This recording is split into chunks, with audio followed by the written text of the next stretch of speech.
పంచరామ క్షేత్రం భీమవరంలో మహాశివరాత్రికి భారీ ఏర్పాట్లు చేస్తున్నారు. శ్రీ సోమేశ్వర జగన్నాథ స్వామి దర్శనానికి భక్తులు భారీగా తరలిరానున్నారు. సోమవారంలో స్వామివారి అమావాస్య రోజు గోధుమ వర్ణంలో, పౌర్ణమిక శ్వేత వర్ణంలో దర్శనమివ్వడం ప్రత్యేక. అయితే ఈ నెల 16న రథోత్సవం, 17న తెప్పోత్సవం నిర్వహించేందుకు ఆలయ నిర్వాహకులు ఏర్పాట్లు చేశారు.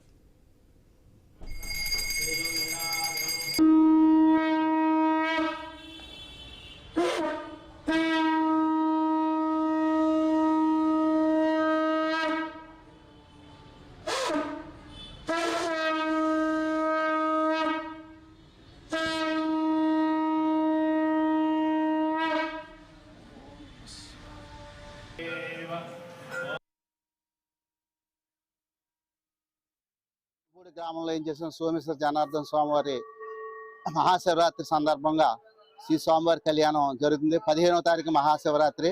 శ్రీ స్వామివారిని వేలాది సంఖ్యలో వచ్చి భక్తులు దర్శించుకోవడం జరుగుతుంది. 16వ తారీఖుని రథోత్సవం. శ్రీ స్వామివారిని రథోత్సవానికి అత్యధికమైన భక్తులు వచ్చి శ్రీ స్వామివారి రథోత్సవంలో పాల్గొంటారు. అదేవిధంగా తదుపరి రోజు 17వ తారీఖుని శ్రీ స్వామివారి ఎదురుగా గల స్వామిగుండం చీరలో తెప్పోత్సవం జరుగుతుంది.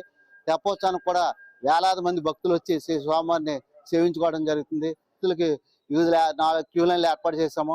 వారికి ఎండ తగలకుండా పందిళ్ళు కూడా సలువు పందిళ్ళు ఏర్పాటు చేసాము.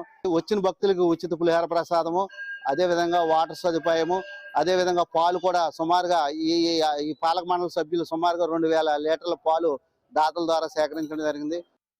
గునుపూడి గ్రామంలో ఏం చేసిన సోమేశ్వర జనార్దన స్వామివారి మహాశివరాత్రి సందర్భంగా శ్రీ స్వామివారి కళ్యాణం జరుగుతుంది.